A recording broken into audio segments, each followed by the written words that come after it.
कि अब अवगुण दुई चारे। हिमालय ने कहा कि महाराज अभी तो आप बता रहे जिनके नाम को लेकर बड़े बड़े ऋषि मुनि भवसागर पार हो जाया करेंगे, तो अवगुण कहाँ से आ गए?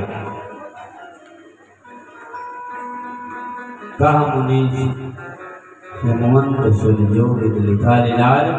यहाँ पर नारद जी ने बताया कि महाराज जिसके पैर से लेकर शिखा तक गुण ही गुण होते उसमें भी कोई न कोई अवगुण होता है, और जिसमें अवगुण ही अवगुण होते उसमें भी कोई न कोई गुण होता है। सृष्टि के दो सुना। तो अवगुण क्या है महाराज?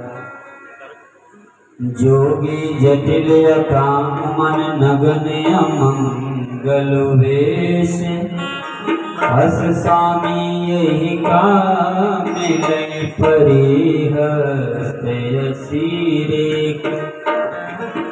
इसका जो पति होगा कुछ जोगी जटिल काम नगन अमंगल वेश। हमारे ने ऐसी जगह थोड़ी न ब्याह करें। कहा मुनि से हेमंत सुन जो विधि लिखा ले। कहा कि विधाता ने मस्तक पर जो रेखाएं लिख दी है वैसा ही होता है।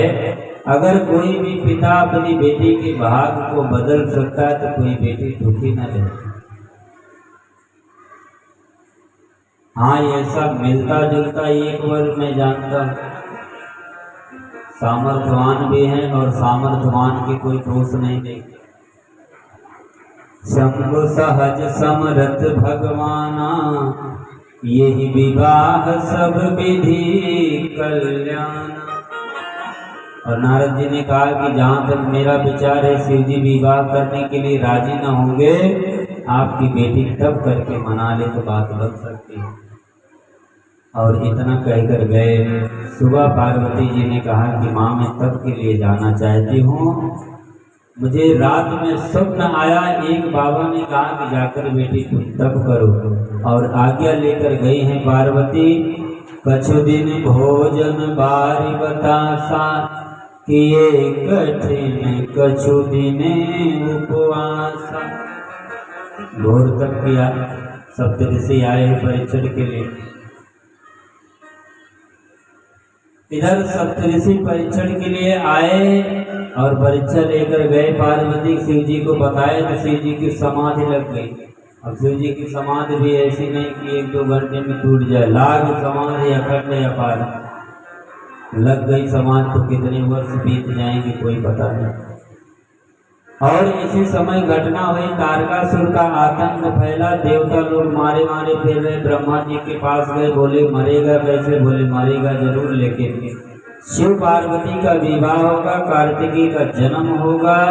तो कार्तिकेय मारे के देवताओं ने कहा लो समस्या में हम अभी हैं। शिव जी समाधि में बैठे, कब समाधि टूटी, कब विवाह करें भी ना करें कौन भरोसा। ब्रह्मा जी ने कहा समाधि तो तोड़वा दो, विवाह मैं करवा दूंगा। अब समाधि तोड़ने का विभाग कामदेव जी के पास। कामदेव जी की तरफ देखा तो कामदेव जी ने कहा कि ना भैया वो शिव है, कोई जीव नहीं है। उनकी समाधि में तोड़ने गया तो मेरी समाधि बन जाएगी। लेकिन अंत में कामदेव को भेजा।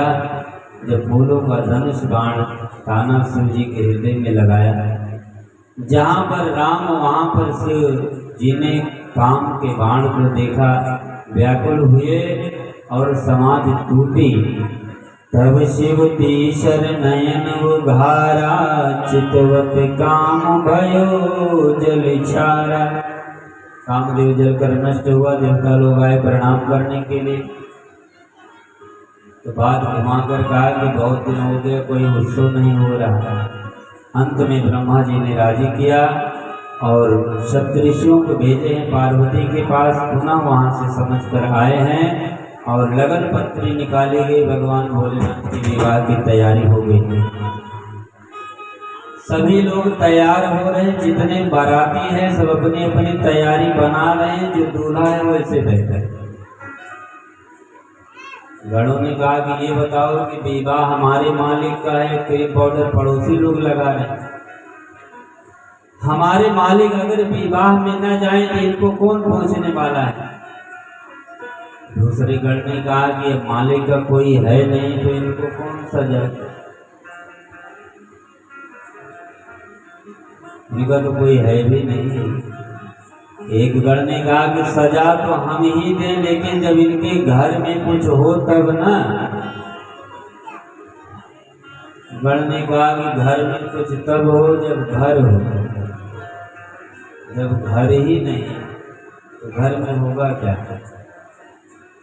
शिव जी बनवाए भी तो दान भी करते, संकल्प में चला गया। शिव जी के पास न मकान है न कोई सामान है, ना छपर ना छानी सब कहे